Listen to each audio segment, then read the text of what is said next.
Hello friends, welcome to my YouTube channel. कैसे हैं आप लोग? आई होप अच्छे ही होंगे। और गाइस, हमने कर लिया है पीटी 365 विजन आइज का करंट अफेयर। और ऑलरेडी हम कर चुके हैं पॉलिटी एंड इकोनॉमी का। और जो लिंक है वो आपको इस वीडियो के डिस्क्रिप्शन बॉक्स और कमेंट बॉक्स में मिल जाएगा। और गाइस, अगर आपको ये वीडियो अच्छी लगे तो प्लीज़ आप लाइक करिएगा और शेयर कीजिएगा एंड सब्सक्राइब कीजिएगा हमारे चैनल को। तो अब हम करेंगे आज कैम इन्वायरमेंट का करंट अफेयर। और देखिए, हम वही पॉइंट्स करेंगे जो एग्ज़ाम के पर्पज़ से इम्पोर्टेंट है और जो एग्ज़ाम में आ चुका है, क्योंकि एनवायरनमेंट का पीटी 365 ऑलरेडी बहुत ज़्यादा लेंथी होता है, तो उसको और ज़्यादा लेंथी नहीं करेंगे हम, ठीक है? तो इसमें क्या है, कम से कम 5 से 6 वीडियोज़ रहेंगी आपकी, बाद में हम उसे मर्ज करके एक वीडियो लाने की कोशिश करेंगे। तो आइए स्टार्ट करते हैं ये video. First is climate change. और मैं फिर से आपसे बोलती हूँ, रिक्वेस्ट कर रही हूँ कि प्लीज़ अगर आपने ये वीडियो लाइक नहीं किया हो तो प्लीज़ लाइक करिए। और प्लीज़ लाइक करने से भी काम नहीं चलेगा, आपको देखिए ये वीडियो, आपको बहुत ज़्यादा हेल्प मिलेगी, ठीक है? अभी एग्ज़ाम को मोर देन 70 डेज़ हैं। अगर आप अच्छे से इस महीने 4 सब्जेक्ट की कर लेते हैं PT 365 polity, economy, environment and science and tech, तो जो अप्रैल और मई है ना, उसमें आप फुल जो है अपना रिवीजन को फोकस बहुत अच्छे से देख पाएँगे, ठीक है? तो देखिए, फर्स्ट टॉपिक है क्लाइमेट चेंज। ग्लोबल सिनेरियो में क्या है, देखिए ओजोन होल के बारे में बोला गया है कि रिसेंट स्टडी में कि जो ओजोन होल है वो लार्ज हो रही है और थिनर हो रही है अंटार्कटिका में, ठीक है।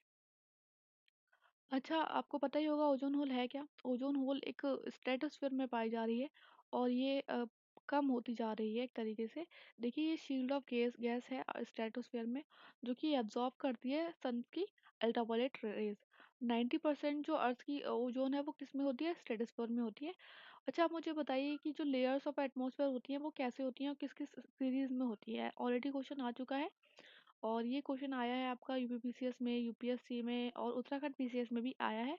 और उत्तराखंड पीसीएस से याद आया कि उत्तराखंड पीसीएस का हो चुका है नोटिफिकेशन आउट, और आप उस फॉर्म को फिल कर लीजिएगा। जैसे कि आप लोगों को पता है कि मैं ऑलरेडी मेंस मैंने दिया है, तो मैं आपको अच्छे से गाइड कर पाऊँगी उस एग्ज़ाम के लिए। तो बस फॉलो कीजिए हमारे चैनल को। तो देखिए, ओज़ोन होल क्या है? एक रीजन है जो एक्सेप्शनली डिप्लीटेड हो चुका है स्ट्रेटोस्फीयर में। कहाँ पे? अंटार्कटिका और आर्कटिक रीजन में। अच्छा, पता कैसे चलता है कि ओज़ोन होल हो रहा है, नहीं हो रहा है? जब ओज़ोन का लेवल ड्रॉप हो जाता है किसी एरिया में बिलो 220 डॉप्सन यूनिट। और एवरेज थिकनेस होनी कितनी चाहिए ओवर अर्थ में? 300 होनी चाहिए। तो ये जो है मेजर लेवल होता है। और ये देखिए, यहाँ पे पूरा प्रोसेस बताया है कि कैसे सीएफसी मॉलिक्यूल्स हैं वो हमारे जो ओज़ोन लेयर को है वो बहुत ज़्यादा इम्पैक्ट कर रहे हैं। ओजोन डिप्लीटिंग केमिकल्स कौन से हैं? CFCs, HCFCs, halons, methyl bromide. Already exam में क्वेश्चन आ चुका है यूपीएससी में भी और यूपीपीसीएस में भी। ओजोन डिप्लीटिंग सब्सटेंस कौन से होते हैं? ह्यूमन मेड गैसेस, जैसे कि जो कि रीच करती है स्ट्रेटोस्फीयर में और रिपीटेडली ब्रेक करती हैं ओजोन मॉलिक्यूल को। एक प्रोसेस है ये कैटालिटिक साइकिल का, जिसमें a sequence of chemical reaction in the form of loop result in the destruction of ozone. Major ODS already question आ चुका है। ओजोन क्लोरीन है, ब्रोमीन है, सीएफसीज है, कार्बन टेट्राक्लोराइड और halon. Ozone layer on track to recover with in 4 decades, ये UNEP ने बोला है। यूएनईपी ने क्या कहा है कि 4 डिकेड लग जाएँगे कम से कम ट्रैक पे आने के लिए ओज़ोन को। ड्राइवर्स क्या हैं? पोटेंशियल जो ओज़ोन होल को और भी ज़्यादा बड़ा कर रहे हैं अंटार्कटिका में। एक तो ये चेंजेज़ है अंटार्कटिका पोलर वोर्टेक्स में। पोलर वोर्टेक्स क्या होती है कि स्ट्रेटोस्फेरिक विंड पैटर्न होते हैं, जो लो प्रेशर पे, जिस तरीके से हमारा साइक्लोन होता है ना, तो उस तरीके से आगे बढ़ता है वो लो प्रेशर से, ठीक है?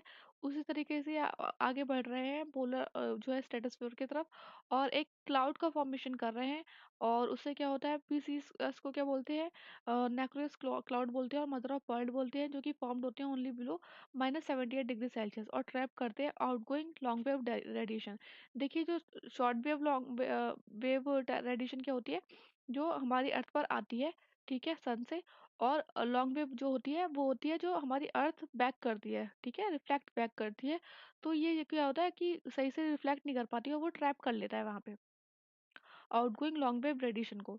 और ये क्या क्या है, कैन डिस्ट्रॉय ओजोन बाय एक प्रोवाइडिंग करना है एक सरफेस जो कि कन्वर्ट करता है विनाइन form of chlorine into reactive ozone destroying form, remove करता है नाइट्रोजन कंपाउंड जो कि मॉडरेट है for the destruction impact of chlorine. This is very important point, ठीक है।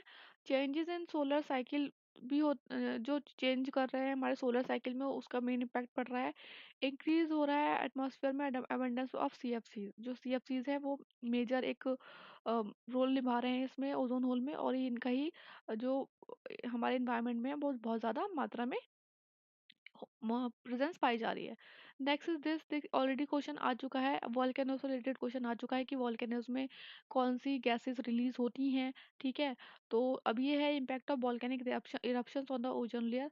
एक तो ट्रिगर करता है massive stratosphere water vapour plume को, इंजेक्ट करता है large quantity of sulphur oxide, ठीक है, जो कि फैसिलिटेट करता है chemical conversion of chlorine making it more reactive, contribute करता है एटमॉस्फेरिक ब्रोमीन को और हाइड्रोजन क्लोराइड को, और इरेप्शन करता है पार्टिकल प्रोवाइड का, जो कि सरफेस को देते हैं किसको, ओडीएस को, केमिकल रिएक्शन के लिए। Next is Montreal protocol. India ने देखिए मॉन्ट्रियल प्रोटोकॉल का जो टारगेट था वो ऑलरेडी पास कर लिया है।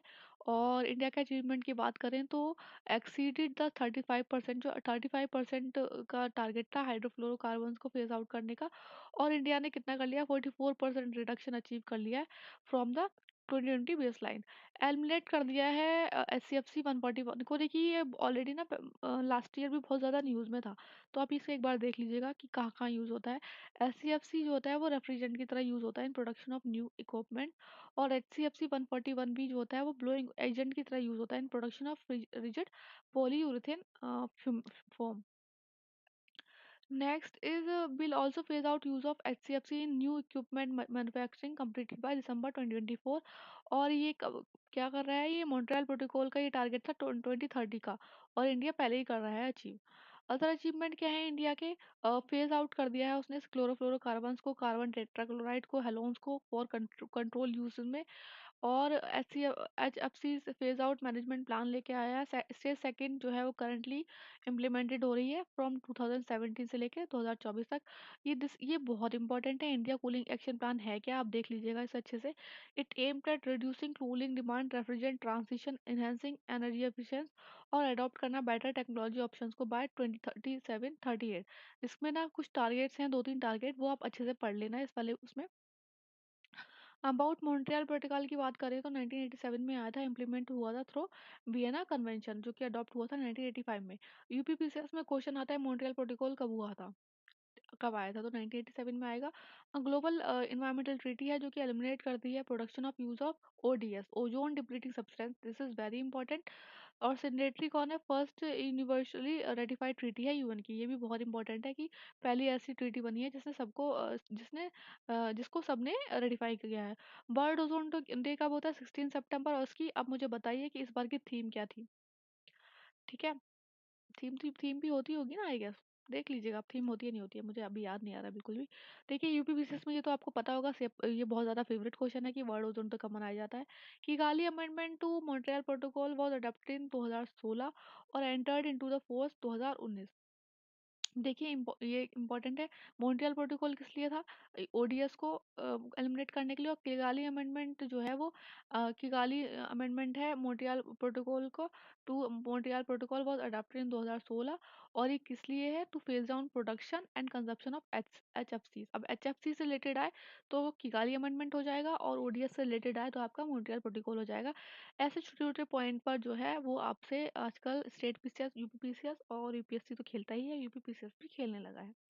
एचएफसीज क्या होते हैं, नॉन ओजोन डिप्लीटिंग सब्सटेंसेस होते हैं, जो कि अल्टरनेटिव होते हैं किसके, क्लोरोफ्लोरोकार्बन्स के और हाइड्रोक्लोरोफ्लोरोकार्बन्स के। बट उनकी जो ग्लोबल वार्मिंग पोटेंशियल होता है ना, वो 1000 टाइम ज़्यादा होता है कार्बन डाइऑक्साइड से। दिस इज़ वेरी इंपॉर्टेंट, पूछ लिया जाता है कि एचएफसीज का जो ग्लोबल वार्मिंग पोटेंशियल है वो ज़्यादा होता है, कम होता है।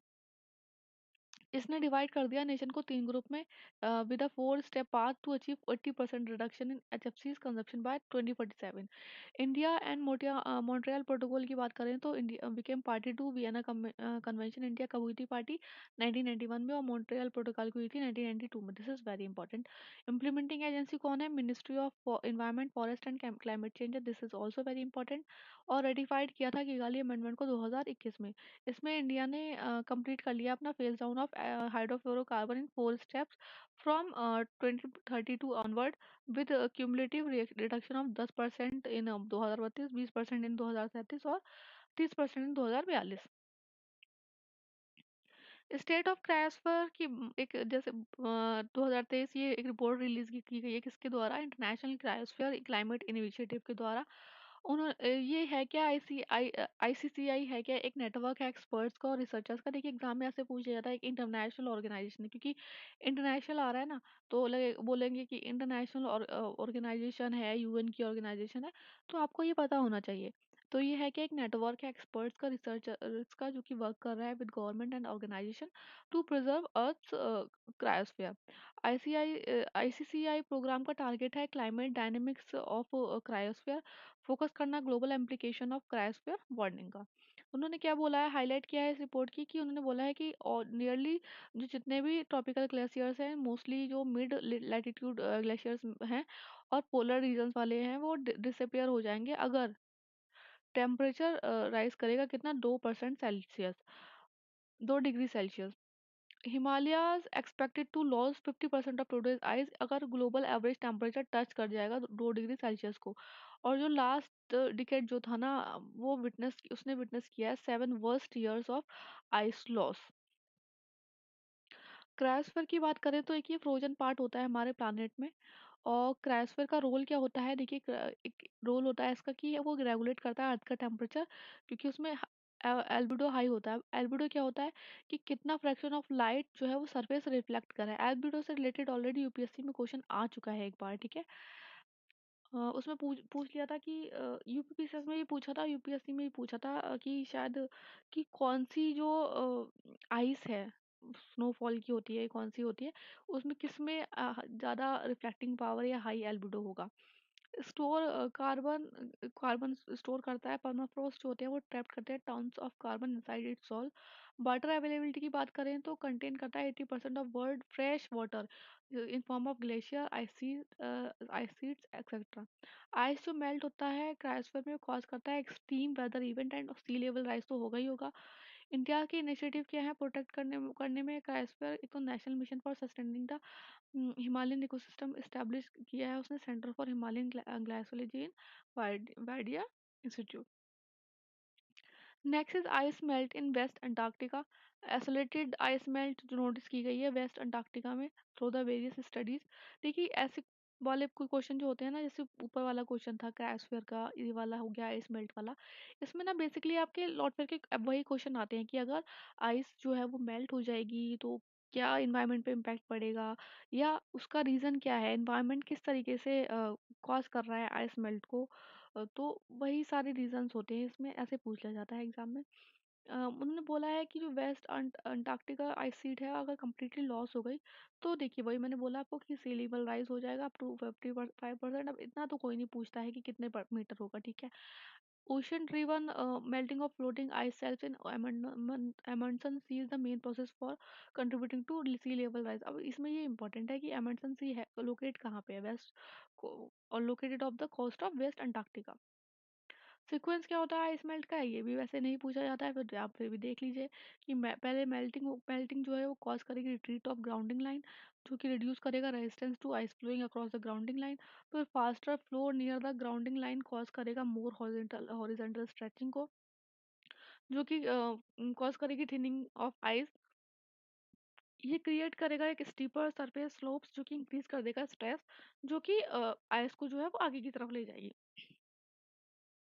The faster flow inland causes thinning to propagate even further into the interior of the ice sheet, increasing the contribution to sea level rise। भाई बार बार एक ही बात कही गई है। Then is global affair to globally क्या एफर्ट डाले गए हैं अंटार्कटिका को सेव करने के लिए। एक तो अंटार्कटिक ट्रीटी है जो कि साइन की गई थी 1959 में, और उसका ऑब्जेक्टिव था कि वो डीमिलिटराइज करे अंटार्कटिका को, प्रमोट करे इंटरनेशनल साइंटिफिक कोऑपरेशन, जिसका इंडिया मेंबर है। दिस इज वेरी इंपॉर्टेंट, ठीक है, कि इंडिया मेंबर है।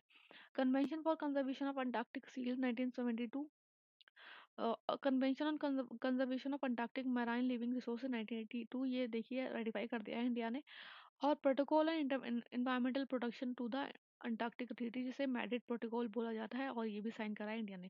तो इंडिया ने साइन किया है तो इम्पोर्टेंट है।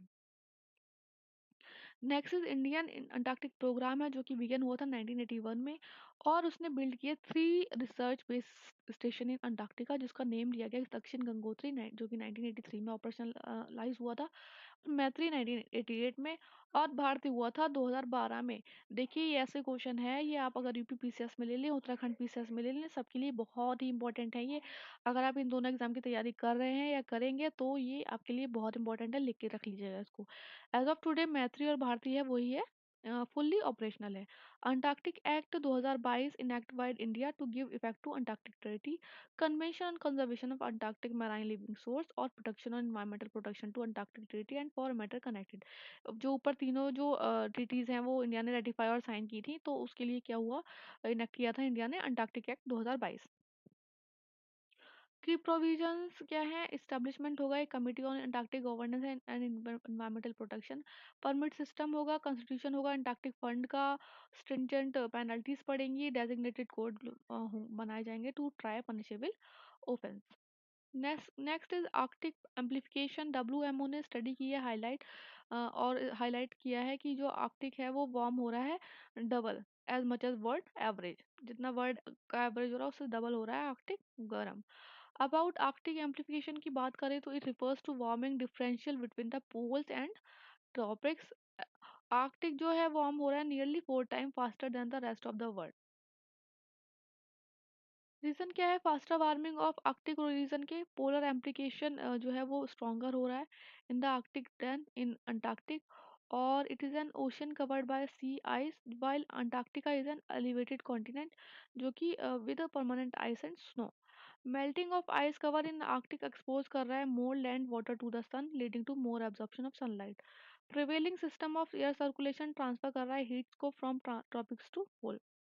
Summer Arctic sea ice extend जो है वो श्रिंक हो रहा है 12.6% per decade as a result of global warming. Importance क्या है आर्कटिक सी आइस की,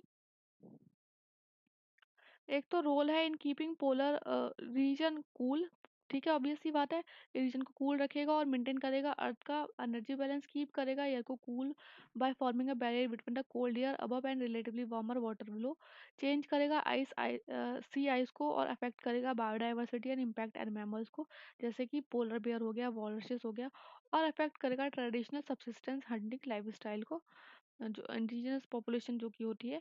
रिड्यूस करेगा आइस को, कैन रिड्यूस आइस जो अब एक ये बेनिफिट ये हो जाएगा कि अगर आइस कम होगी तो क्या होगा, वो ओपन कर देगी शिपिंग लेन्स को और इंक्रीज कर देगी access to natural resource in Arctic reason.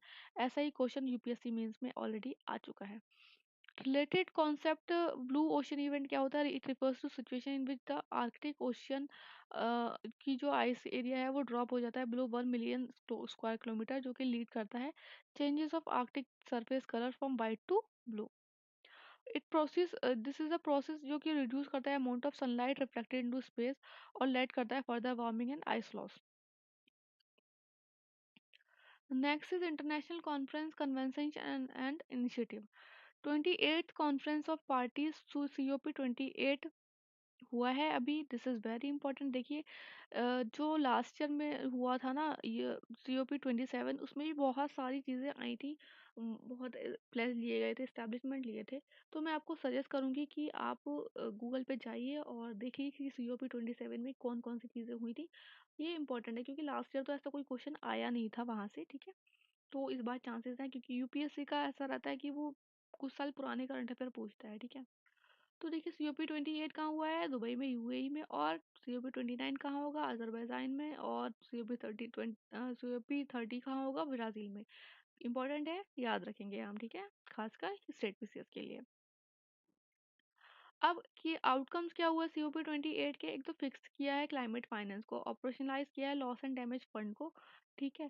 First जो हुआ था अनाउंस हुआ था कहाँ पे हुआ था, हुआ सरमल शेख में हुआ था 22 में, इजिप्ट में। It mean to compensate countries जो कि ऑलरेडी डीलिंग कर रही हैं क्लाइमेट चेंज को। Loss and damage refers to negative consequences arises from the unavoidable risk of climate change, जैसे कि rising sea level, heat wave और क्रॉप फेलियर, ठीक है। उनको ये कंपेंसेट करेगा क्योंकि बोल रहा है कि अनअवॉइडेबल रिस्क जो है क्लाइमेट चेंज के, उनके लिए वो करेगा कंपनसेट।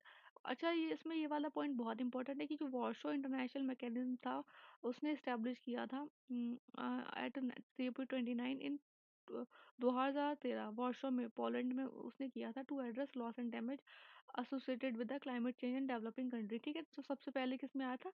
वार्शो में आया था 2013 में, सीओपी 19 में, और अभी स्टैब्लिश कब किया गया है? अनाउंस कब किया गया था? सीओपी 27 में, और ऑप्शनलाइज किया गया है अब सीओपी 28 में। ये कौन एडमिनिस्ट्रेट करेगा? वर्ल्ड बैंक करेगा, as a World Bank hosted financial intermediate fund for interim period for 4 years। लेकिन मैनेज कौन करेगा? Independent secretariat. कंट्रीज कौन कौन सी हैं जिन्होंने प्लेज किया है कि इसमें फंड देंगे? जर्मनी हो गया, यूके हो गया, जापान हो गया, यूएई हो गया। Declaration on a global climate finance framework भी हुआ है, जो कि इंडिया ने पार्टिसिपेट किया है, इंडिया ने। Focusing on the people lifes and livelihood, first implementation report है ये, जो कि रिलीज की गई है। और COP 28 UAE declaration on agriculture food and climate, COP 28 UAE declaration on climate and health release की गई है। किसने किसने की है? यूएई ने, in partnership with WHO. Sign की है 120 कंट्रीज में, इंडिया ने अभी तक साइन नहीं किया है। जब आपका एग्जाम होगा आप एक बार देख लेना कि इंडिया ने साइन किया है नहीं किया है। COP 28 UAE declaration on climate relief recovery and peace. Adoption किया है global goal on adoption UAE framework for global climate resilience, underpinning everything with full inclusivity. Launch of COP 28 gender responsive just transition and climate action partnership. Appointment हुआ है, किया है youth climate champion का, जो वो serve करे एक missing bridge between the COP presidency and youth stakeholder. Next है रिपोर्ट जो रिलीज हुई है सीओपी 28 में। एक तो रिपोर्ट हुई है रिलीज ऑन क्लाइमेट फाइनेंस, जिसे रिलीज किया है एक independent high level expert group on climate finance ने। और ये फॉर्म हुई थी कब? सीओपी 26 में हुई थी। किस लिए? To develop policies option and recommendation to promote investment for UNFCC Paris agreement. देखिए, मीथेन से रिलेटेड जितने भी प्लेज हैं, जितने भी वो चीज़ें हैं ना, वो आप बहुत अच्छे से देखना, क्योंकि बहुत इंपॉर्टेंट है। मीथेन से मुझे ऐसा लगता है कि आपको एक क्वेश्चन तो मिल ही जाएगा, चाहे वो स्टेट पीसीएस में है, चाहे यूपीएससी में है इस बार। And eye on methane report release की है इंटरनेशनल मीथेन मिशन ऑब्जर्वेटरी। और ये किसके अंडर वर्क करती है? यूएनईपी के अंडर करती है। वेरी इंपॉर्टेंट, एग्जाम में क्वेश्चन आ सकता है कि आईएमईओ है जो वर्क करती है यूएन के अंदर।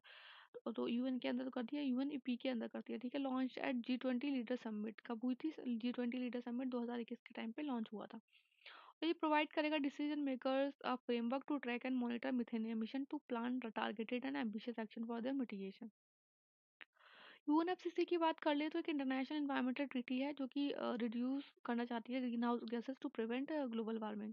1992 में हुआ था इसका genesis in United Nation conference on environment and development, जिसे हम कहते हैं अर्थ समिट। और ये हेडक्वार्टर्ड है बॉन में, जर्मनी में।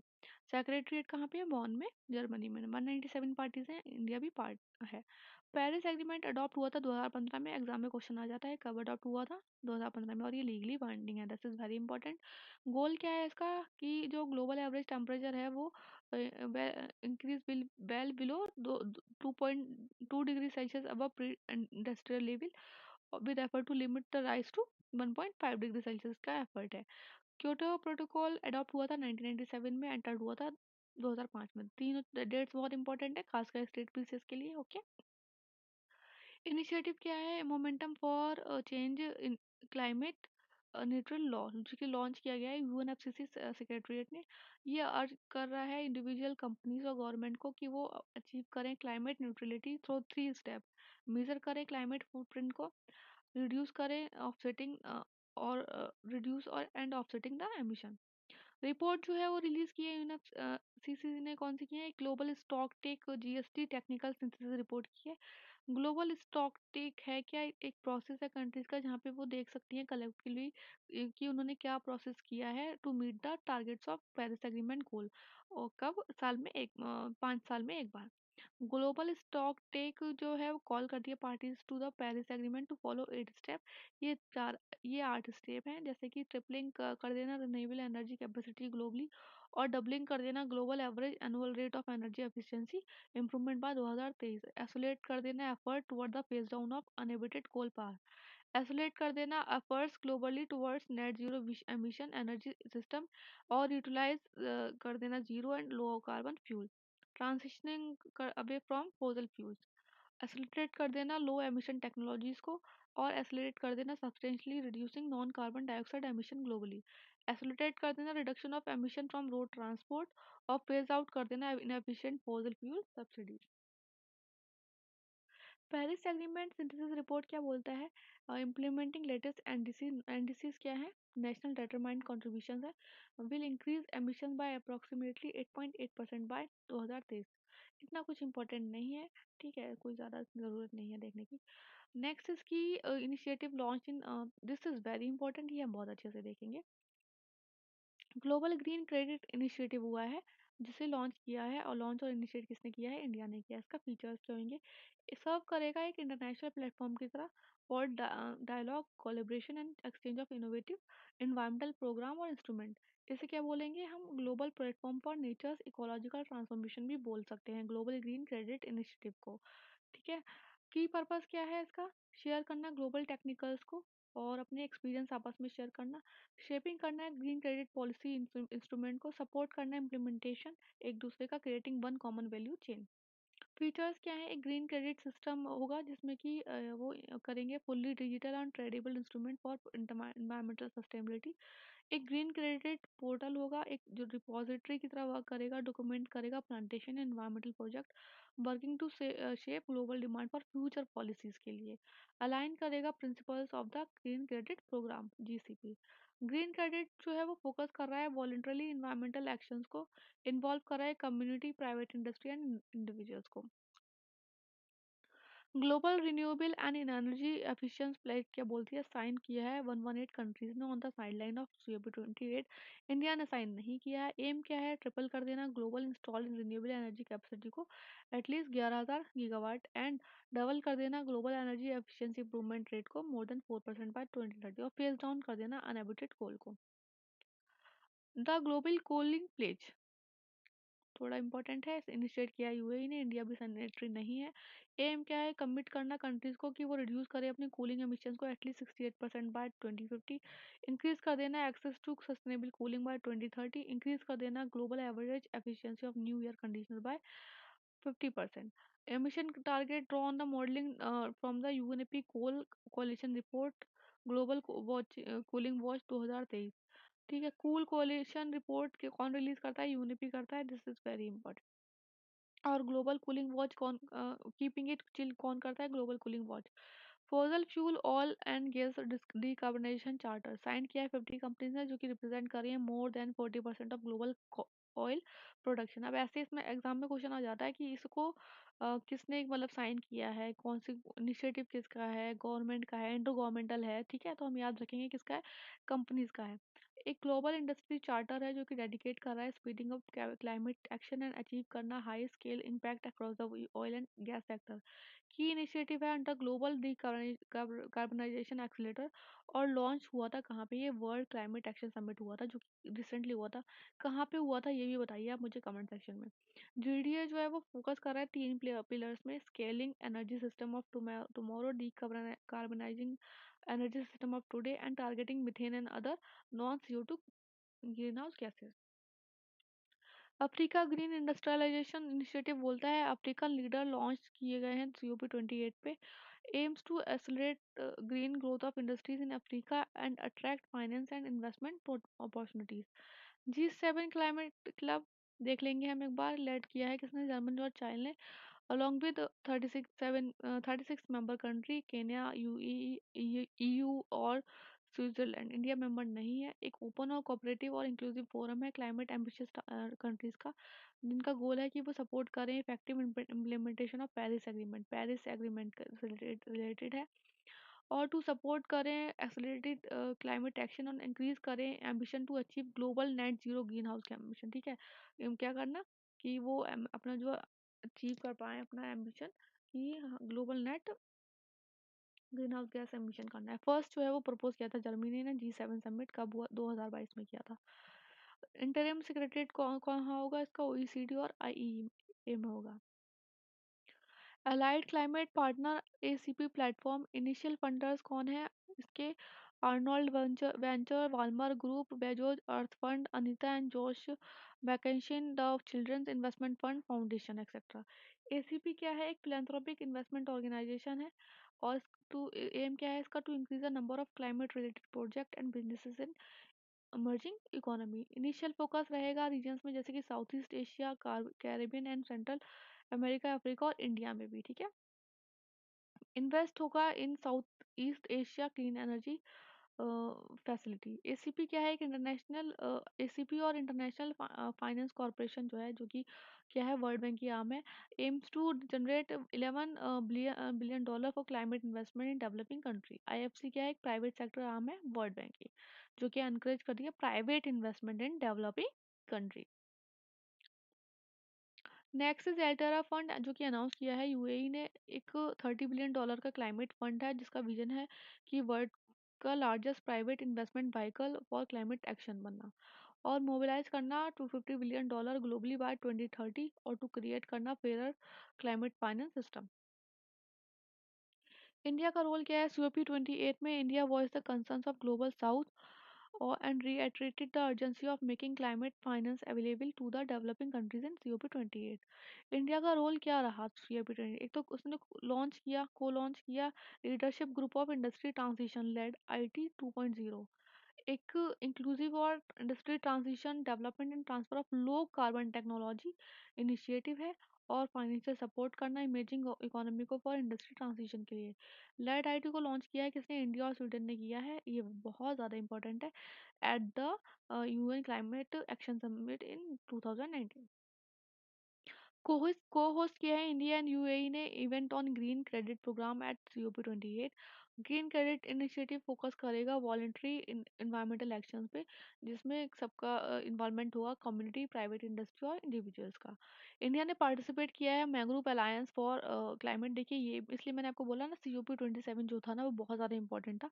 देखिए अब सारे सीओपी 27 में ही हुए हैं।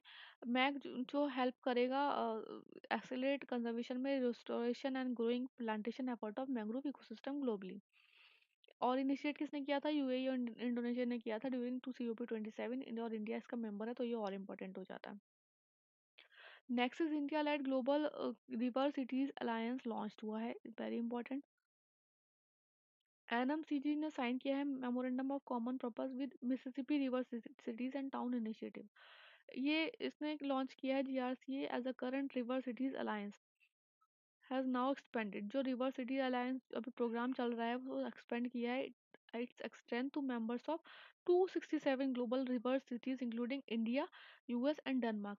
आरसीए क्या है? एक ज्वाइंट इनिशिएटिव था मिनिस्ट्री ऑफ जल शक्ति और ministry of urban and housing affair का, टू कनेक्ट रिवर सिटीज और फोकस करना सस्टेनेबल रिवर सेंट्रल डेवलपमेंट, और ये स्टार्ट हुआ था 2021 में। जीआरसीए सेक्रेटरीट रोल क्या रहेगा? Would be served by NMCG under ministry of Jal Shakti और national institute for urban affair under ministry of housing and urban affair. NDC बहुत इंपॉर्टेंट है। यूएनएफसीसी सेक्रेटरीट ने रिलीज की NDC synthesis report 2023 under the Paris agreement. की finding report क्या है? World is off track to Paris agreement goal implementing latest NDC. अगर जो है वर्ल्ड जो है वो ऑफ ट्रैक हो गया है पेरिस एग्रीमेंट गोल को अचीव करने में। अगर हम लेटेस्ट एनडीसीज करेंगे, इम्प्लीमेंट करेंगे, तो जो एमिशन है वो इंक्रीज करेगा अप्रोक्सीमेटली कितना? 8.8% by 2030 relative to the 2010 level. 40% जो पार्टीज हैं उन्होंने आउटलाइन किया कि रोल ऑफ लोकल कम्युनिटी और right of indigenous people in adoption component of NDCs. NDCs क्या है? 2020 में क्लाइमेट एक्शन में रिक्वेस्ट किया गया था by the Paris agreement from each party. Glasgow climate act में साइन किया by the countries during the COP 26 of UNFCCC, और उन्होंने रिक्वेस्ट किया पार्टीज को कि वो फिर से रिविजिट करें और स्ट्रेंथन करें अपने 2023 के टारगेट को in their NDCs by the end of 2022। इसके बाद क्या हुआ? अच्छा, ये क्या होता है? सबमिटेड किया जाता है एनडीसीज को by the every 5 years to the UNFCCC secretariat. India ने फर्स्ट एनडीसी पब्लिश किया था 2015 में और फिर अपडेट किए हैं 2022 में, तो इम्पोर्टेंट हो जाते हैं ये। और इसने क्या बोला है कि वो जो अपना रिड्यूस करेगा एम्बिशन इंटेंसिटी बाय 33% बिटवीन 2005 से 2019 और अचीव करेगा 40% of electric install capacity through non fossil fuel sources 9 year ahead of target. देखिए दोनों ही अहेड चल रहे हैं टारगेट। और इंडिया पंचामृत भी हुए हैं COP26 में है, जो कि कहाँ पे हुआ था, ग्लासगो में हुआ था। और ये क्या है, ये भी बहुत ज़्यादा, जैसे एनडीसीज इंपॉर्टेंट है वैसे ही पंचामृत भी इंपॉर्टेंट है। करना है 500 gigawatt non fossil energy capacity by 2030। Meet करना है 50% of its energy requirement from renewable energy by 2030। Reduction करना है टोटल प्रोजेक्ट कार्बन एमिशंस का 1 billion tonne from now to 2030। और रिडक्शन करना है कार्बन इंटेंसिटी ऑफ इकोनॉमी का by 45% by 2023 over 2005 level. Achieve करना है target of net zero emission by 2070। ये देखिए, ये पहले के टारगेट है और अभी के टारगेट है। पहले के टारगेट क्या था, रिड्यूस करना था 33% emission intensity of it GDP, और अभी कितना है, 45% है। और पहले cumulative electric power install capacity from non fossil fuel based energy sources कितना था, 40%, ये अब हो गया है 50%।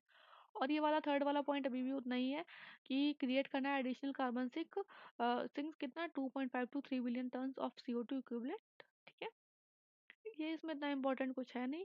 नेक्स्ट पढ़ते हैं, guidance on children right and environment. UN committee on right of child ने इशू किए guideline on children right and environment. क्या बोला उन्होंने, बेसिकली उन्होंने बोला कि जो फॉर्मली इसको फॉर्मली क्या बोलते हैं, जनरल कमेंट नंबर 26, इतना कुछ इंपॉर्टेंट नहीं है। हाँ, उसने बोला कि children right to live in a clean healthy and sustainable environment, obvious सी बात है, चिल्ड्रन का राइट होता है। प्रोवाइड करना एक comprehensive interpretation of state obligation under the UN convention on the.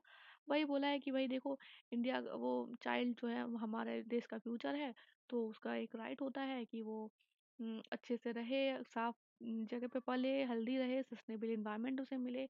और इम्पैक्ट क्या है, क्लाइमेट चेंज ऑन चिल्ड्रन को एक तो greater risk of rights violation हो रहा है, और अफेक्ट अफेक्ट कर रहे हैं development potential due to poor nutrition और loss of education. Severe disease हो रही है, फॉर साइकोलॉजिकल और फिजियोलॉजिकल और इमोशनल वल्नरेबिलिटीज हो रही है, इसकी mental stress. UN convention on rights of child, UN convention of rights of child adopt हुआ था 1989 में, जिसने आउटलाइन किया था चिल्ड्रन राइट्स को, including to life, health, clean drinking water and survival development. Ratified किया 196। जैसे जैसे ये चाइल्ड हो गया, अपना वीमेन हो गया, ऐसी कुछ ट्रीटीज होती है ना, तो वो इंडिया कर देता है। ठीक है, 99.9% चांसेस होते हैं कि इंडिया उसमें पार्ट होता ही है। सीआरसी जो है वो बॉडी है 18 इंडिपेंडेंट एक्सपर्ट्स की, जो कि मॉनिटर कर रहे हैं implementation of UN CRC bye it's state party. Other जो इनिशिएटिव है वो न्यूज़ में क्या है, एक global green house gas watch है, जिसे वर्ल्ड मीट्रोलॉजिकल कांग्रेस ने अप्रूव किया है, और new green house monitoring initiative है। और to aid urgent action in reduce heat trapping gas. इसका एम था all space based and surface based observing systems को, as well as modelling and data assimilation capabilities को एक roof के अंदर लाना। और built on W global atmosphere watch, ये किस पे बेस्ड है, बिल्ट है डब्ल्यू की जो ग्लोबल एटमॉस्फेयर वॉच है, जो कि स्टैब्लिश की थी 1989 में। और इसको इंटीग्रेट किया था global green house gas information system में। म, चार कंपोनेंट हैं इसके, बेसिकली एक comprehensive sustain global set of service based and satellite based observation of CO2, methane and N2O concentration, prior estimation of the green house gas emission, और set कर लाना a set of global high resolution earth system model. First mover coalition बहुत ज़्यादा important है। ठीक है, आप लोग बहुत अच्छे से देखेंगे ये है क्या। अभी ये क्योंकि क्योंकि इसे लॉन्च किया गया था COP26 में, और इंडिया जो है वो मेंबर है। लेड किया था वर्ल्ड इकोनॉमिक फोरम ने और यूएस गवर्नमेंट ने। ठीक है, इंडिया ने पार्टिसिपेट किया है फर्स्ट लीडरशिप मीटिंग में इसकी। Major economies forum on energy and climate, USA ने एम किया है catalyse global climate action through its MEF on energy and climate. Launch हुआ था 2009 में। इट एम्स उसका एम क्या है, फैसिलिटेट करना candidate dialogue among major emitting country to garner the political leadership needed to advance effort against climate change. MEF जो economy है वो रफली 80% ऑफ ग्लोबल GDP अकाउंट करती है, और global green house gas emission में रिसेंटली रिप्रेजेंट कर रही है 20 मेजर इकोनॉमीज, जैसे कि इंडिया, ऑस्ट्रेलिया, ब्राज़ील, चाइना और UK and UAE। Next is enhancing nature based solution for an accelerated climate transformation। Partnership 6 new countries and UNEP ने join किया है इन एक्ट पार्टनरशिप रिसेंटली, और अभी इंडिया इसका part नहीं है, ठीक है, तो इम्पोर्टेंट हो गया। Launch by Germany and Egypt along with IUCN at COP27, जो कि कहाँ पे हुआ था, शर्म शेख में हुआ था, ठीक है। COP26 कहाँ हुआ था, ग्लासगो में हुआ था, और COP27 हुआ था शर्म शेख में। It aims to coordinate global effort to address climate change and land and ecosystem degradation and biodiversity loss through nature-based solution.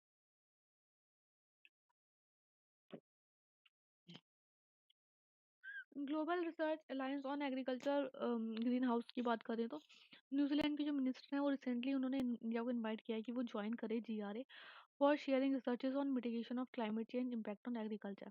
मतलब शेयर करे अपनी रिसर्चेस की जो क्लाइमेट चेंज का इम्पैक्ट क्या हो रहा है एग्रीकल्चर पे। इसे लॉन्च किया गया था 2009 में, और इसका मेन एम था कि प्रमोट करना international cooperation investment in research. वही मतलब कि कोऑपरेशन को करना कि जो इफेक्ट हो रहा है एग्रीकल्चर पे ग्रीन हाउस गैस एमिशन का, वो क्या हो रहा है। इसका एम था डीपेन करना, ब्रोडन करना मिटिगेशन रिसर्च को, एफर्ट्स को across the agriculture subsector of paddy, rice, cropping and livestock. Currently 67 members country हैं, और अभी इंडिया इसका मेंबर नहीं है। इंडिया को इनवाइट किया गया है कि वो ज्वाइन करे, ठीक है। काम्पाला मिनिस्ट्रियल डिक्लेरेशन क्या बोलता है, 48 अफ्रीकन कंट्रीज ने एग्री किया है कि वो अडॉप्ट करें Kampala declaration on migration, environment and climate change. Aim करें एड्रेस करें the nexus of human mobility and climate change in continent. Declaration ने कॉल किया है for enhance cooperation to address 5 areas concern: progressive desertification and land degradation, unsustainable use of ecosystem, unplanned करना migration of people को due to climate change and disaster, paucity of data and static on impact of climate change, limitation of partnership and financing. Data and climate resilient agriculture की बात करें तो UNDP NABARD ने sign किया है OMU to cocreate data driven digital public good which include DiCRA. DiCRA जो है collaborative digital public good है, जो कि प्रोवाइड कर रहा है ओपन एक्सेस टू की जियो स्पेशल डाटा सेट्स को और pertinent to climate resilient agriculture, curated by the UNDP और partner organisation to inform public investment in agriculture. Cool coalition is again very important, बहुत ज़्यादा न्यूज़ में है ये। यूएनईपी ने लेड किया है कूल कोalition को और रिपोर्ट रिलीज किया, ग्लोबल कोल कूलिंग वॉच रिपोर्ट 2023। सॉरी, ऊपर थोड़ा गलत हो गया था, ये सही है, ठीक है। और नेम दिया है इसे keeping it chill how to meet cooling demand while cutting emission, और इसने रिलीज किया है to support the global cooling pledge and cool coalition. Cool coalition क्या है, it is launch by the UNEP at its first global conference on synergies between 2023 agenda, और इसका main aim क्या है, पेरिस एग्रीमेंट और sustainable development goal पे बात करना। इंडियन सोलर अलायंस जो है वो पार्टनर है, देखिए इंडिया पार्टनर है। एफएओ एक्शन प्लान है, एफएओ ने लॉन्च किया है एक एक्शन प्लान 2022 से 25 तक for implementation of FAO strategy on climate change. इसकी स्ट्रैटेजी है कि वो एग्री फूड सिस्टम को सस्टेनेबल बनाए, इंक्लूसिव बनाए, रेजिलिएंट बनाए और अडेप्टिव टू क्लाइमेट चेंज। इतना इंपॉर्टेंट है बस। Next is climate change performance index, देखिए इसकी क्या रैंक है, लास्ट ईयर क्या रैंक थी, ये दोनों आप बहुत ध्यान से कीजिएगा, खासकर यूपीपीसीएस का तो ये फेवरेट क्वेश्चन है। इंडिया ने अब इस साल अपनी रैंकिंग जो है वो इम्प्रूव कर दी है, 7th हो गई है, पिछली साल कौन सी थी, 8th थी। सीसीपीआई की बात करें तो रिलीज कौन करता है, जर्मन वॉच करता है, एक इंडिपेंडेंट मॉनिटरिंग टूल है for tracking climate protection performance. Four पर कैटेगरीज में ये असेस करती है कंट्रीज को, ग्रीन हाउस एमिशंस में, रिन्यूएबल एनर्जी में, एनर्जी यूज में और क्लाइमेट पॉलिसी में। टॉप 3 प्लेसेस जो है वो वैकेंट है। ये भी इंपॉर्टेंट है, कभी कभी क्या होता है कि एग्जाम में पूछा जाता है कि जो फर्स्ट रैंक है वो नॉर्वे ने ली है, सेकंड रैंक है स्वीडन ने ली है, तो हमको लगेगा कि यार यही कंट्रीज हैं जो मोस्टली टॉप पे रहती है, तो मे भी इसने किया होगा, लेकिन नहीं, फर्स्ट 3 कंट्रीज मोस्टली इस वाले इंडेक्स में वैकेंट रहती है। जर्मन बैच ऑल्सो रिलीज करता है क्या, ग्लोबल क्लाइमेट रिस्क इंडेक्स, दोनों रिपोर्ट बहुत इंपॉर्टेंट है, आप बहुत अच्छे से देखिएगा। नारोबी डिक्लेरेशन की बात करें तो first Africa climate summit 2023 and हो गया है विद नारोबी डिक्लेरेशन, और इसने कॉल किया है कि एक एनुअल क्लाइमेट फाइनेंस प्लेज बनाया जाए, कितने $100 बिलियन का, और रिफॉर्म किया जाए मल्टीलेटरल फाइनेंशियल सिस्टम को। आदिस अबाबा डिक्लेरेशन की बात करें तो 19th अफ्रीकन मिनिस्ट्रियल कॉन्फ्रेंस हुई है इन्वायरमेंट में 2023 में, जो कि हेल्ड हुई है आदिस अबाबा इथोपिया में, और एंडेड हुई है with declaration: prioritize wide-ranging action related to climate change, plastic pollution and marine protection, land degradation and natural capital. Sign की गई है बाय 54 अफ्रीकन नेशन। C40 की बात करें तो बेंगलुरु क्लाइमेट एक्शन प्लान जो है वो अनवील हुआ है in line with the cities commitment to C40 cities and Delhi city of lake project. और 3I मॉडल जो कि डिस्कस हुआ था मीटिंग में, इतना कुछ इंपॉर्टेंट नहीं है। C40 देख लेंगे हम। C40 ग्लोबल नेटवर्क है, 100 mayors of the world, this is very important, जो कि सिटीज़ को लीड कर रहे हैं। और इसमें क्या है कि ये यूनाइटेड हैं कि जो क्लाइमेट क्राइसिस है उन चीज़ों को लेके। 6 इंडियन सिटीज़ जो हैं वो पार्टीज है इसकी, जैसे कि दिल्ली, मुंबई, चेन्नई, कोलकाता, बेंगलुरु और Ahmedabad. Green global green house gas monitoring infrastructure launch किया गया है WMO के द्वारा। प्रोवाइड करेगा better ways of measuring planet warming pollution और हेल्प करेगा इन्फॉर्म पॉलिसी चॉइसेस। इंटीग्रेट करेगा स्पेस बेस्ड और सरफेस बेस्ड ऑब्जर्विंग सिस्टम को और सीख करेगा, इतना कुछ देख लीजिएगा आप लोग। Next is climate mitigation and adaptation. Carbon credit trading scheme जो है मिनिस्ट्री ऑफ पावर ने अनाउंस करी है रिफॉर्म्स इसमें, जो कि लॉन्च हुई थी 2023 में। अब CTS है क्या, एक सेटअप है कार्बन क्रेडिट ट्रेडिंग मार्केट का, मतलब ट्रेडिंग तो आप समझ गए ना। फर्स्ट अनाउंस कब हुई थी? एनर्जी कंजर्वेशन एक्ट के अंडर हुए थे, जिसे अमेंड कर दिया गया एनर्जी कंजर्वेशन अमेंडमेंट बिल 2022 में। ये हाईलाइट क्या है कि एक तो सेटअप की जाएगी नेशनल ट्रेडिंग कमेटी, जिसे बोलेंगे Indian carbon market governing board, जिसे हेड करेगा headed by power environment secretary. और उससे वर्क किया जाएगा कि वो फंक्शन देखे इंडियन कार्बन मार्केट का। ब्यूरो ऑफ एनर्जी एफिशिएंसी जो है वो एडमिनिस्ट्रेटर होगी फॉर द कार्बन मार्केट और सेट करेगी target for reduction in emission, issue carbon credit certificate and accredited carbon verification agency. Central electricity regulatory commission जो है वो रेगुलेट करेगी ऑल ट्रेडिंग एक्टिविटीज को। CERC की भी ऑलरेडी UPSC में आ चुका है, तो आप एक बार इसको देख लेंगे। ग्रिड कंट्रोलर ऑफ इंडिया जो होगी वो रजिस्ट्री होगी ICM की। इसमें क्या है देखिए, ये इसमें है क्या है कि जो एक कोई कंपनी कोई इंडस्ट्री है, तो वो बहुत ज़्यादा जो है पॉल्यूशन कर रही है, रिलीज ग्रीन हाउस एमिशन जो है वो बहुत ज़्यादा एक्सेस में कर रही है। और एक ये है इंडस्ट्री जो कि बहुत कम कर रही है, तो ये जो उसकी जो है कार्बन क्रेडिट जो है बच रहे हैं, मतलब वो कम कर रही है ना अपना एमिशन, तो वो इसको दे देगी, मतलब ये, और ये जो ज़्यादा कर रहा है एमिशन वो खरीद लेगा। मेन जो वो होता है इस सब का पर्पज़ यही है कि ताकि मोटिवेट करे कि वो अपनी जो है कंपनी, अपनी जो इंडस्ट्री है उसमें ग्रीन चीज़ें लेके आए, जिससे कि जो पॉल्यूशन है वो कम हो और रिडक्शन हो ग्रीन हाउस एमिशन। क्योंकि अब पैसे देने पड़ेंगे तो ऑब्वियस सी बात है, पैसे पे तो इंसान सोचता ही है ना कि यार कुछ ऐसी चीज़ें की जाए जिससे हमें पैसा कम देना पड़े। ट्रेडिंग सिस्टम जो है in which carbon credit are sold and bought, और one tradable carbon credit equal करेगा 1 टन ऑफ कार्बन डाइऑक्साइड और the equivalent amount of different green house gas. Carbon trading को इंट्रोड्यूस किया था कोटो प्रोटोकॉल 1997 में। Already UPPCS में question आ चुका है, आई थिंक 2022 में और 21 में, और यूपीएससी में तो आता रहता है कि कोटो प्रोटोकॉल ने कार्बन ट्रेडिंग जो है वो कब इंट्रोड्यूस हुई थी। Next is national carbon registry. UNDP ने लॉन्च किया है। एक ओपन सोर्स सॉफ्टवेयर है जो कि अलाउ कर रहा है कंट्रीज को टू इफेक्टिवली मैनेज करे national data and process for trading carbon credit, has been accredited as digital public good. Next is mission life Meri life app जो है वो लॉन्च कर दिया है ministry of environment forest and climate change ने। इसका M है टू एम्पावर करना जो कि यंगस्टर्स हैं हमारे, उन्हें उनको एनकरेज करना पार्टिसिपेशन के लिए, जो क्लाइमेट चेंज की चीज़ें हैं उनको टैकल करना, simple action in daily life, और प्रोवाइड करना participative exercise experience in series of life related task. Mission life की बात करें तो लाइफ स्टाइल फॉर एनवायरनमेंट इसकी फुल फॉर्म है। एक Indian led global mass movement है। इंडिविजुअल और कम्युनिटी एक्शंस को साथ में लेके आना और प्रोटेक्ट करना प्रिजर्व एनवायरनमेंट को। लॉन्च कब हुआ था, ये इंपॉर्टेंट है, तो ये 26 में हुआ था 2021 में। नोडल मिनिस्ट्री कौन है? Ministry of environment forest climate change है for national level coordination and implementation. देखिए, ये सारे बहुत सारे इंटरनेशनल और जैसे जहाँ भी क्लाइमेट आ जाएगा ना, मोस्टली उन चीज़ों को तो वो करेगा ही एक्नॉलेज। जैसे कि हो गया शंघाई कॉर्पोरेशन ऑर्गेनाइजेशन कम्युनिक हो गया, G20 लीडर डिक्लेरेशन हो गया, G20 parliamentary speaker and parliamentary forum हो गया, mitigation of climate change working report हो गई, IPCC क्लाइमेट चेंज 2022 हो गया। ऑब्जेक्टिव क्या है इसका? ट्रांसलेट करना vision of life into measurable impact, mobilise करना कम से कम 1 बिलियन इंडियंस को, और अदर ग्लोबल सिटीजन्स को कि वो इंडिविजुअल एंड कलेक्टिव एक्शन करें कि आप प्रोटेक्ट करने के लिए और प्रिजर्व करने के लिए इन्वायरमेंट कब से कब तक 2022 से 27 तक। विद इन इंडिया कम से कम 80% of all villages and 80 and urban local bodies को एम किया गया है कि वो इन्वायरमेंट फ्रेंडली बने कब तक 2028 तक। Nudge individuals and communities to practise sustainable lifestyle और those who practise such a lifestyle उन्हें बोला जाए has recognised as pro planet people. क्या बोला जाएगा? Pro planet people. 7 थीम्स हैं लाइफ की।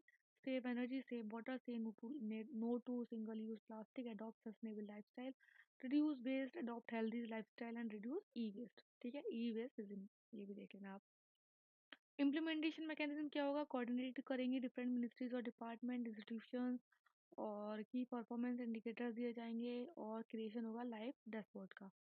रिलेटेड न्यूज़ की बात करें तो environment information awareness capacity building and livelihood programme IEEIACP programme centre at रावपुर क्रिएटेड हुआ है record by taking a lifestyle for environment pledge of over 12.38 lakh people to conserve environment. IACP की बात करें तो प्रोजेक्ट जो है फंडेड है ministry of environment forest, facilitate करेगा collection analysis and dissemination of information on various aspect of environment और replace करेगा एनवायरमेंट इंफॉर्मेशन सिस्टम को एज अ प्लान प्रोग्राम। ठीक है।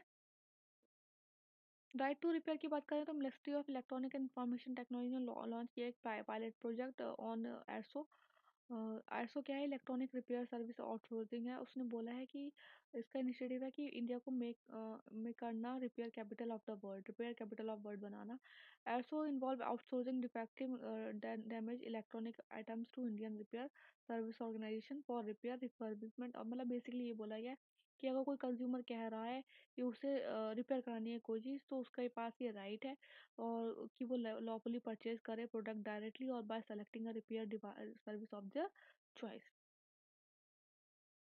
डिपार्टमेंट इसके इनिशिएटिव क्या है? इंडिया के डिपार्टमेंट ऑफ कंज्यूमर अफेयर ने सेटअप की committee on the right to repair जिससे कि एम्फोसाइज किया जाए लाइफस्टाइल फॉर एनवायरनमेंट मूवमेंट और सस्टेनेबिलिटी। ठीक है, तो ये क्या राइट टू रिपेयर एक तरीके से क्या है लाइफ जो मूवमेंट है हमारा उसको अचीव करने के लिए है जो भी गोल्स हैं उसके। Ministry of consumer affair for food and public distribution ने रिवील किया right to repair portal. Portal भी बनाया है जिसमें कि manufacturer would share manual of product detail with the customer so that they could either repair by self by third party rather than depend on original manufacture. Carbon border adjustment mechanism क्या है? India ने का aim है to utilise करना green energy को to help industry deal with EU CBAM। Policies एक ये क्या है? एक पॉलिसी इंस्ट्रूमेंट है जिसमें एक फेयर प्राइस रखा जाएगा carbon emitted during the production of carbon intensive good और एंटर किया जाएगा यूए में। देखिए ये ना इतना कुछ है नहीं, बस हाँ ये देख लीजिए कुछ पॉइंट। इसको डिजाइन किया है compatible with WTO rule. It is like a non tariff barrier की तरह वर्क करेगा फॉर इंडियन एक्सपोर्ट। जैसे कि एनटीबी क्या है? हमने पढ़ा था इकोनॉमिक्स में कि कस्टम टैरिफ के अलावा कोई भी ऐसा मेजर हो कि बोल दिया जाए जो बैरियर लगा रहा हो इंटरनेशनल ट्रेड में, जैसे कि सैनिटरी मेजर्स लगा दी जाए कि आपका जो कुछ भी फल है या कुछ भी पैडी राइस है कुछ भी है उसकी आप ये फल फूल जो भी है ये उसमें बोल दिया जाए कि सफाई नहीं है तो उस फाइटो सैनिटरी मेजर्स में उसे वहां पे रोक दिया जाए। Goods covered by CBM, iron, steel, cement, aluminum, fertilizer, electricity and hydrogen adopt किया गया as a part of EU Fit for 55 package. About 55 package की बात करें तो ये EU का टारगेट है ये वो रिड्यूस करना net green house emission by at least 50% by 2030 from 1990 level और अचीव करना net zero emission by 2050। Other carbon market reforms क्या है? सोशल क्लाइमेट फंड बनाना to support people in Europe with the cost of transition और reform करना है emission trading system को। Green deal industrial plan क्या है? यूरोपियन यूनियन ने किया है। एनपीएल एग्जाम में आ जाता है कि कौन सी कंट्री ने कौन सी उसमें किया है green deal industrial plan NPL. ठीक है, यूपीएससी में भी ऐसे क्वेश्चन बहुत आते हैं। ये प्रपोजल ने इन्वॉल्व किया है building a simpler regulatory framework, faster access to fund, enhance करना सिक्स स्किल्स को इम्प्रूव करना, यूज ट्रेड नेटवर्क। फीचर्स क्या है? Seek to formulate net zero industry act to speed up the issuance of permit for green project. Aim करना establish करना net zero industry academies to provide up skilling reskilling programmes in strategic industry. डेप्थ for climate swaps क्या है? गैबन ने announce किया है Africa का largest depth for nature swap valued at 500 billion. देखिए अब ठीक है, इसमें क्या है देखिए डेब्ट फॉर क्लाइमेट स्वैप की बात करें तो ये क्रेडिटर है और एक डेब्टर नेशन है। सोवरेन डेब्ट है, creditor nation partly forgives for sovereign डेब्ट। देन डेब्टर नेशन जो है वो एस्क्रो और ट्रांसपेरेंट फंड लेगा और फिर यहाँ ये कहाँ से लेगा ये कहाँ देगा, ये क्लाइमेट प्रोजेक्ट होगा। Proceed use in and agreed upon member on climate project. डेब्ट की बात करें, एक टाइप ऑफ डेब्ट स्वैप है जिसमें कि डेब्टर नेशन जो होता है वो instead of continuing to make external डेब्ट payment in a foreign currency make payment in local currency. ठीक है, लोकल करेंसी में पेमेंट ज़्यादा पसंद करता है to finance climate project domestically on agreed upon term. First जो यूज किया था लैटिन अमेरिका ने किया था। वर्ल्ड फर्स्ट एंड लार्जेस्ट डेप्ट swap to conserve ocean was signed by Ecuador. This is very important. India कोई भी ऐसे सच डेप्ट फॉर नेचर स्वैप में अभी तक नहीं हुआ है। अदर कंट्रीज इन्वॉल्व में तो इंडिया नहीं हुआ है, ये हम ध्यान रखेंगे। ठीक है, next is reduction of green house gas emission from ships. IOM ने रिसेंटली एक अडॉप्ट किया है strategy on reduction of green house gas emission from ship और उन्होंने बोला है कि adopted by the marine environment production committee an important committee है आईओएम की।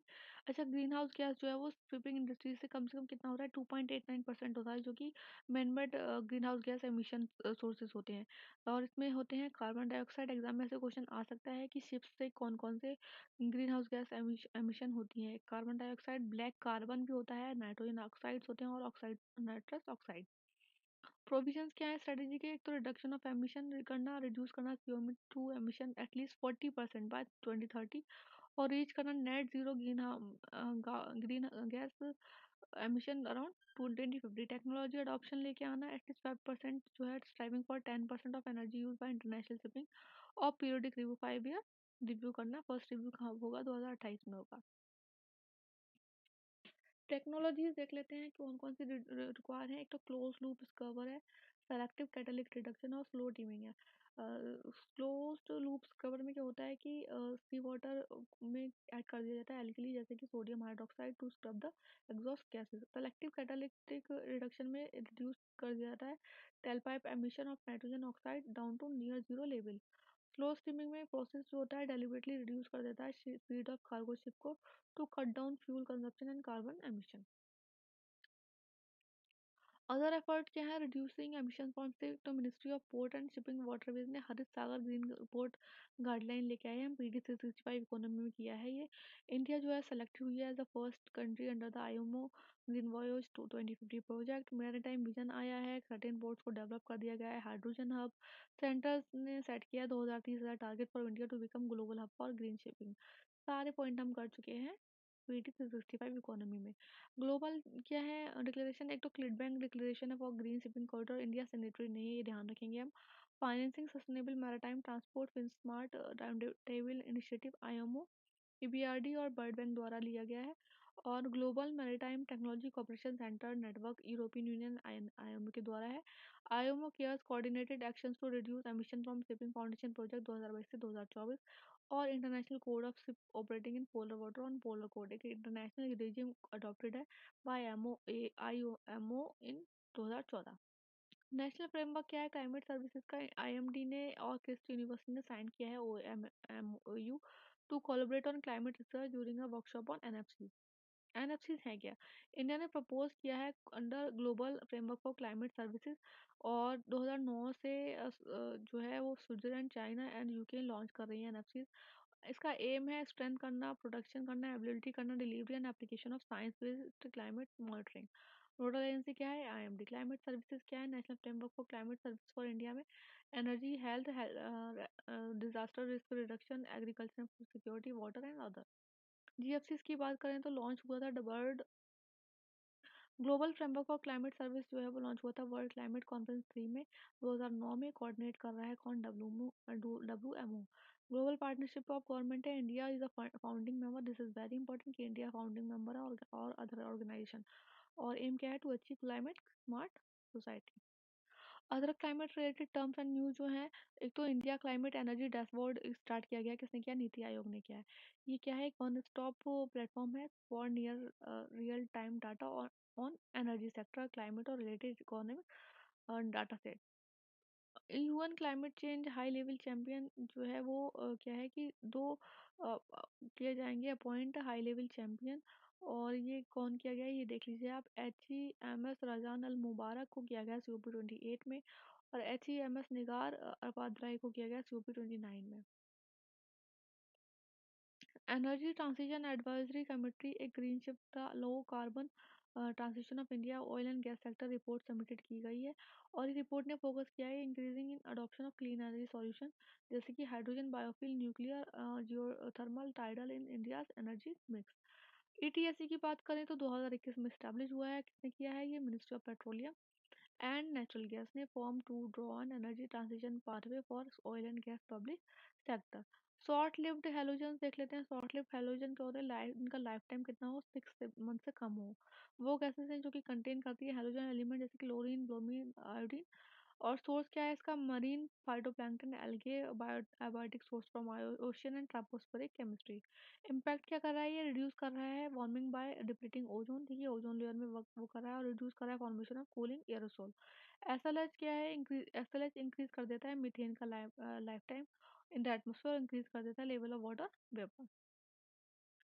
Next is decarbonisation. Recently NITI Aayog ने रिलीज किया रिपोर्ट टूवर्ड डिकार्बनाइजिंग ट्रांसपोर्ट 2023 का stock take on sectoral ambition in G20 report. इसमें बोला है कि इंडिया का टोटल CO2 कमीशन जो है from fuel combustion grow by 330% grow कर दिया है। डिकार्बनाइजेशन का मतलब होता है टू रिमूवल और reduction of carbon dioxide output in atmosphere. G20 जो है रिस्पॉन्सिबल कर रहा है 80% of current global CO2 commission और almost 70% of global transport emission. Coupled model intercomparison project experiment दिया है, ये कुछ है देख लीजिएगा आप, इतना मुझे कुछ इसमें लगा नहीं है इंपॉर्टेंट। नेक्स्ट इज मिथाइलो टू बी माइक्रोबियलम ब्यूरा टेंस। ये क्या है? ये एक मिथानोट्रॉप है, मिथेन ईटिंग माइक्रोनिज्म है, बैक्टीरियल स्ट्रेन है जो पोटेंशियली रिमूव कर देगा मिथेन को from the major emission site. कहाँ से? लैंडफिल से, पैडी फील्ड से, और ऑयल एंड गैस बॉल से। बैक्टीरिया जो है वो प्रोड्यूस करता है बायोमास आफ्टर कंज्यूमिंग मीथेन, जो कि यूज करता है, can be use as a feeder in the aquaculture. Framework for climate resilient and low carbon health system WHO ने रिलीज किया है ये। और इसका एम क्या है? टू इनहेंस करना रेजिलियंस ऑफ हेल्थ सिस्टम और वाइल साइमल्टेनियसली रिड्यूस करना ग्रीन हाउस गैस एमिशन को। जस्ट एनर्जी ट्रांजिशन पार्टनरशिप एक 2.5 बिलियन यूरो की जेट डील अनाउंस की गई है सेनेगल के लिए, ठीक है, टू इंक्रीज करना, किस लिए? To increase renewable share in energy mix. JTP है क्या? एक फाइनेंसिंग मैकेनिज्म है जो कि एम कर रहा है, सपोर्ट कर रहा है डेवलपिंग कंट्रीज को in their transition fossil fuel based energy से clean and renewable energy source में। लॉन्च कब हुआ था? ये COP26 में हुआ था ग्लासगो में। सेनेगल जो है वो फोर्थ कंट्री बनी है, फर्स्ट नहीं बनी है, ये आप ध्यान रखिएगा। साउथ अफ्रीका है, इंडोनेशिया और वियतनाम जो है ऑलरेडी इसके जो है वो बन गए हैं। इंडिया सिग्नेटरी नहीं है। क्लाइमेट पॉलिसी इनिशिएटिव की बात करें तो global landscape of climate finance report release की गई है क्लाइमेट पॉलिसी इनिशिएटिव के द्वारा। CPI है क्या? एक एनालिसिस एंड एडवाइजरी ऑर्गेनाइजेशन है with expertise in finance and policy. UNEP की देख लेते हैं बात। देखिए एक इंटरनेशनल एनवायरनमेंट अथॉरिटी है जो कि इंगेज रहती है किसमें? ग्लोबल एनवायरमेंटल एजेंडाज में, और प्रमोट करना किसका? Effective implementation of sustainable development programme. Genesis क्या है? एस्टैब्लिश 1972 में हुई थी following UN conference on human environment. Headquarter कहाँ पे? नैरोबी में है। 193 मेंबर हैं, इंडिया भी है। फंडिंग जो है वो रिलीज होती है voluntary contribution for over 95% of funding needs. Environment and fund is UNEP core fund. Host the secretariat of various convention, जैसे कि intergovernmental science policy platform for on biodiversity and ecosystem service. IPCC hosted jointly by the UNEP and WMO। Common carbon matrix support करता है कौन? UNEP, जो कि develop किया गया for assessing the carbon footprint और building operation around the world. ये agreement है अंडर यूनिपी। देखिए आप इनका ना डेट बहुत अच्छे से कर लेना है, खासकर स्टेट पीसीएस में बहुत आता है। साइट थ्रू था स्टैब्लिश 1973 में हुआ था। CMS ऑफ बॉन कन्वेंशन 1979 में हुआ था। वियना कन्वेंशन 1985 में हुआ था। और वेसल कन्वेंशन किससे रिलेटेड है ये भी देखेंगे हम, किससे किससे रिलेटेड है, कौन सा कन्वेंशन, ये भी बहुत अच्छे से देख लीजिएगा आप, ये वाला पिक्चर बहुत अच्छे से कर लीजिएगा, ठीक है। रोटरडैम कन्वेंशन है certain hazardous chemicals and pesticides international trade 1988। Convention on biological diversity 1992 में आया था। मिनिमम कंजर्वेशन आया था मरकरी पर 2013 में। और स्टॉकहोम कन्वेंशन जो रिलेटेड है किससे, परसिस्टेंट ऑर्गेनिक पॉल्यूटेंट से 2001 में आया था। नेक्स्ट जो रिपोर्ट्स हैं जो यूनिपी करता है, बस इतना ही याद रखेंगे कौन सी रिपोर्ट करता है, इतने डिटेल में नहीं जाता है यूपीएससी और स्टेट पीछे। अडॉप्शन गैप रिपोर्ट करता है, एमिशन गैप रिपोर्ट करता है। और रिपोर्ट की बात करें तो turning off the tap, how the world and can and plastic pollution and create a circular economy, building material and climate, what's cooking UNEP special edition front report, invest into healthy, ये सारी report करता है। तो इसमें ये वाली ज़्यादा important है, ठीक। नेक्स्ट इज डब्ल्यूएमओ, एक स्पेशलाइज एजेंसी है यूएन की, ये हम याद रखेंगे, ठीक है। जेनेसिस कब हुआ था, 1950 में हुआ था। उसके बाद आईएमओ से 1873 में बोला गया है, ठीक है। 1873 इंडिया इंटरनेशनल मेट्रोलॉजिकल ऑर्गेनाइजेशन थी पहले, और उसके बाद से 1950 में डब्ल्यूएमओ बोल दिया गया, वर्ल्ड मेट्रोलॉजिकल ऑर्गेनाइजेशन। हेडक्वार्टर है जनेवा, स्विट्जरलैंड, और इंडिया जो है वो मेंबर है इसका। इसकी रिपोर्ट्स कौन सी है, state of global climate report, ठीक है। ग्रीन हाउस गैस बुलेटिन, इसमें इम्पोर्टेंट है, देख लेंगे। मिथेन, नाइट्रस ऑक्साइड और कंसंट्रेशन इंक्रीज बाय 26 कितना, oh my God, 264% and 124% respectively from pre industrial level 2022, in 2022। State of global water resource 2022 के बोलता है कि over 50% of global catchment and reservoir showed deviation mostly drier than usual. और Asian water tower आप देख लेंगे अच्छे से, क्या बोल रहा है ये कि 2000 से 2018 टोटल ग्लेशियर जो है मास में रीजन में डिक्रीज हुए हैं कितने, 4.3%। AWT जो है वो इंक्लूड करता है Tibetan plateau, Himalaya, Karakoram, Hindu Kush and Pamir and Tien Shan mountain, जिसे हम कहते हैं क्या, थर्ड पोल। अदर रिपोर्ट की बात कर लें तो ये है ग्लोबल क्लाइमेट 2011 से 2020 report, state of climate service report 2023, global atmosphere watch, air quality and climate bulletin and global annual to decadal climate update 2023 से 2027। तो ये था गाइस फर्स्ट टॉपिक, और आई होप आपको अच्छा लगा हो। देखिए जो इम्पोर्टेंट है, इन्वायरमेंट में ना ऐसा कुछ ज़्यादा रहता नहीं है समझाने वाला कुछ, ठीक है। हाँ, बस मैंने आपको ये बता दिया कि क्या क्या पूछा जा सकता है और क्या इम्पोर्टेंट है, ठीक है। बस पढ़ते रहिए अच्छे से। All the best, take care, bye bye.